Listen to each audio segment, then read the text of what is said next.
In the heart of Africa, under the shade of an ancient Iroko tree, lies a story whispered by the wind. A tale of a girl, a ghost, and the sacred power of a mother's love. If you're ready to feel chills, shed a tear, and remember the hands that once braided your soul, then listen closely. This is the ghost that braided her hair. In the village of Ayatoro, where the Iroko tree shaded stories older than memory, there lived a girl named Morounkeji. She was 10, and her hair had never been braided, not because no one would, but because no one could. Each time someone tried, her grandmother, her aunties, even the best hair plaiter in the next village, the comb would snap, the thread would break, or worse, the braider's hands would tremble violently until they pulled away. The village women whispered, "The girl carries something. Maybe her mother's spirit never left." You see, Morounkeji's mother, Iyanawara, had died giving birth under that very Iroko tree, and no one dared comb the hair of a child born between the worlds of the living and the dead,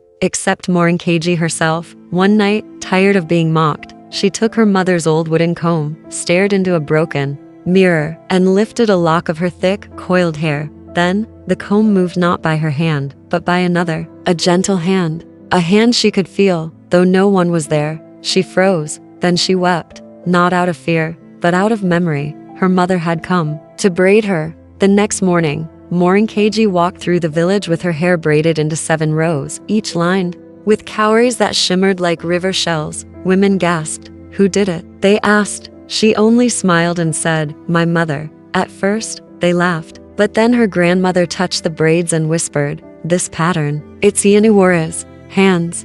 From that day, the village changed. Women brought their daughters. Morounkeji would sit beneath the Iroko, humming the lullaby her mother once sang, and braid. Each girl walked away different. They called her the ghost braider. Then came a duke, proud daughter of the village chief. "No ghost is braiding my hair," she mocked. Still, she sat.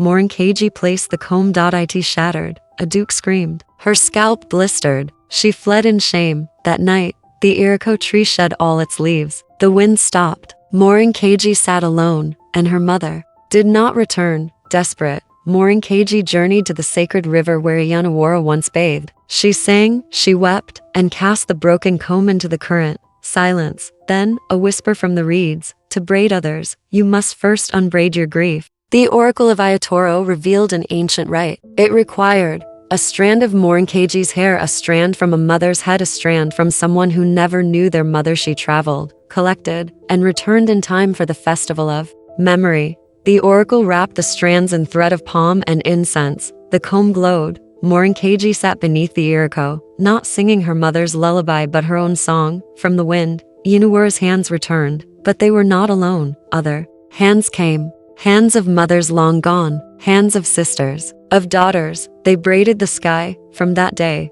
Morounkeji was more than a girl. She was a keeper, a weaver of sorrow, a healer of the unseen. People came to her with daughters, but also with grief. Each braid told a story of love lost, of a mother missed, of hope reborn. And beneath the Iroko, the air always smelled of shea butter, ash, and memory. One night, a girl named Ianu sat beneath the Iroko, her eyes closed. "She is not angry," she said. "She is lonely, cold. She doesn't understand what she is." "Who is she?" Morounkeji asked.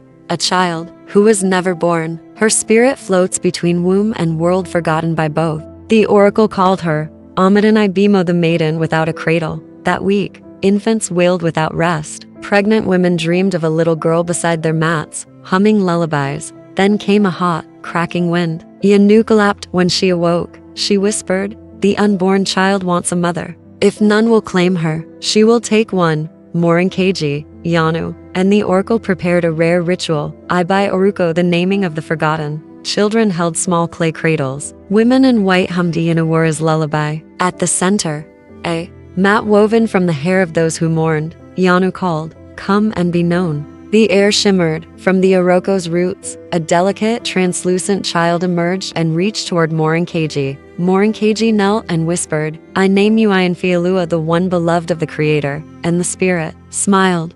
After that night, the spirit vanished. But children born later had something new. Their hair braided itself at night. Villagers called it the hair without a shadow. Morounkeji, now older, gave the comb to Ianu. "You will braid the hearts of the next generation," she said.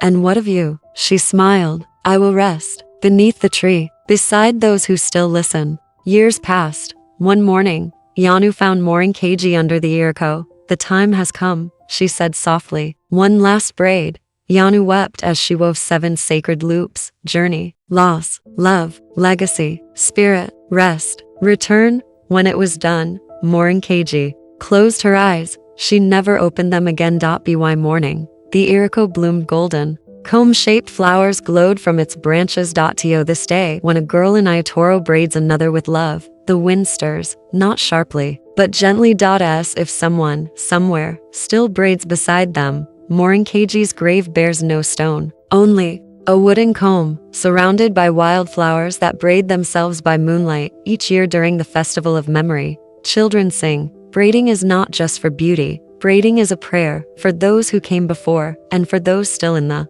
air.